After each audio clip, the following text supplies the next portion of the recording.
ചരിത്രപുരുഷന്മാരായ ഒരുപാട് മനുഷ്യർ മരിക്കാറുണ്ട്. ആ മരിക്കുന്നവരെയൊക്കെ സൈദ്ധാന്തികമായും ചരിത്രപരമായും ഒക്കെ ഓർത്തു വെക്കാറുണ്ട്. പക്ഷേ അത്രമേൽ വികാരത്തോടെ അങ്ങനെ അങ്ങ് ചേർന്ന് നിന്ന് പ്രാണനും പ്രാണവായുവുമായി ഒരാളിൻ്റെ ജീവിതത്തെ അടയാളപ്പെടുത്തി ഓർമ്മപ്പെടുത്തി മുന്നോട്ട് കൊണ്ടുപോകുന്നത് മറ്റാരുടേതുമല്ല, സാക്ഷാൽ സയ്യിദ് മുഹമ്മദ് അലി ശിഹാബ് തങ്ങൾ എന്ന മുസ്ലിം ലീഗിൻ്റെ ദീർഘകാല അമരക്കാരനായിരുന്ന ആ വലിയ മഹാമാനുഷിയെക്കുറിച്ചാണ്. അദ്ദേഹത്തിൻ്റെ ഓർമ്മദിനമാണ് കഴിഞ്ഞ ദിവസം കടന്നുപോയത്. വളരെ പതിഞ്ഞ ശബ്ദത്തിൽ അദ്ദേഹം സംസാരിക്കുമ്പോൾ നമ്മൾ സാധാരണ പറയാറുണ്ട്, ഒരു മഞ്ഞുതുള്ളി നമ്മുടെ ശരീരത്തെ സ്പർശിക്കുമ്പോഴുണ്ടാകുന്ന ഒരു ചെറിയ സാന്നിധ്യമായി അനുഭവപ്പെടുമെങ്കിൽ ആ വാക്കുകൾക്ക് വലിയ കരുത്തും കാമ്പും ഉണ്ടായിരുന്നു.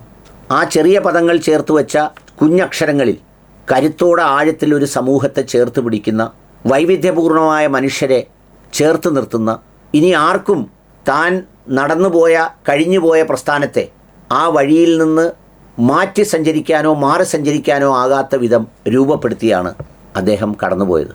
ഞാൻ പഴയ ഒരു അഭിമുഖം അദ്ദേഹത്തിൻ്റെത് കാണുകയുണ്ട്. സാധാരണക്കാരനായിട്ട് അറിയപ്പെടുന്നു. സാധാരണക്കാരൻ. ഇനിയുള്ള കാലം താങ്കളുടെ ഏറ്റവും വലിയൊരു ആഗ്രഹം എന്താണ്? പാർട്ടിയെ സംബന്ധിച്ചോ അല്ലെങ്കിൽ സമുദായത്തെ സംബന്ധിച്ചോ? നമ്മുടെ സമുദായം ഈ ഭിന്നത അവസാനിപ്പിച്ച് ഒറ്റക്കെട്ടായി മുന്നോട്ട് പോകണം. ഒരു പ്രസ്ഥാനത്തിന് പ്രവർത്തിക്കണം. അതാണ് ഏറ്റവും നല്ല പ്രവർത്തനം. അതിപ്പം പരസ്പരം ചിന്തിക്കാതെ വിഭജിക്കാതെ ഏകോദര സാധനമൊക്കെ ജീവിക്കുവാനാണ് ഇസ്ലാം പറഞ്ഞിട്ടുള്ളത്. ആ സന്ദേശം മുന്നോട്ട് പോകാനാണ് നമുക്ക്. ആരായാണ് അറിയപ്പെടാൻ ആഗ്രഹിക്കുന്നത്? ഒരു സാധാരണ മനുഷ്യനായി, സാധാരണക്കാരോടൊപ്പം നിൽക്കുന്ന ഒരാളായി, സാധാരണക്കാരെ ചേർത്ത് പിടിക്കുന്ന ഒരാളായി. ഇങ്ങനെയൊക്കെ പലരും പ്രസംഗിക്കാറുണ്ട്. പക്ഷേ ആ പ്രസംഗത്തിനപ്പുറത്തേക്ക് പ്രവൃത്തിപഥത്തിലേക്ക് എത്തുമ്പോൾ ഇതിലെ കല്ലും നെല്ലും തിരിച്ചറിയാറുണ്ട്.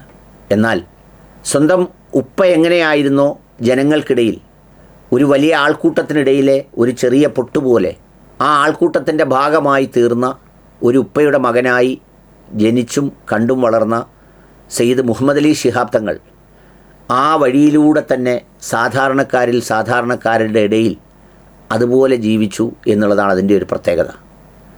പരമ്പരാഗത മുസ്ലിം ചിന്താഗതികളുടെ ഒരു മുഖ്യധാരയോട് കലഹിക്കാതെ കലാപരമായി അതിലലിഞ്ഞു ചേർന്ന് അറബും ഉറുദുവും ഇംഗ്ലീഷും ഒക്കെ അനായാസേന കൈകാര്യം ചെയ്യുന്ന, ആധുനിക കോട്ട് ധരിച്ച് ഗസലുകളും ഗാനങ്ങളും ഒക്കെ കേട്ട് സന്തോഷപൂർവ്വം ചിന്തകളെ രൂപപ്പെടുത്തിയ ഈജിപ്തിലെ അൽ അസർ യൂണിവേഴ്സിറ്റി എന്ന വാക്ക് ഇന്ന് ഒരുപാട് പേർക്ക് പരിചിതമാണെങ്കിലും ചിന്തിക്കാൻ കഴിയാത്തൊരു കാലത്ത് കടൽ കടന്ന് അവിടെ പോയി ആ കടലിനിക്കരയെത്തി കടലോളം മനുഷ്യരുടെ സ്നേഹം ചേർത്ത് വെച്ച വലിയ ഒരു മനുഷ്യനായിരുന്നു, വലിയ ഒരു രാഷ്ട്രീയ നേതാവായിരുന്നു. അദ്ദേഹത്തെ നോക്കിക്കാണുമ്പോൾ നമ്മൾ സാധാരണ പറയാറുണ്ട്, വിറക് കൂട്ടിക്കൊണ്ട് ആൾക്കൂട്ടം ഓടി വരുമ്പോൾ അതിലേക്ക് തീ കൊളുത്താൻ വളരെ എളുപ്പമാണ്.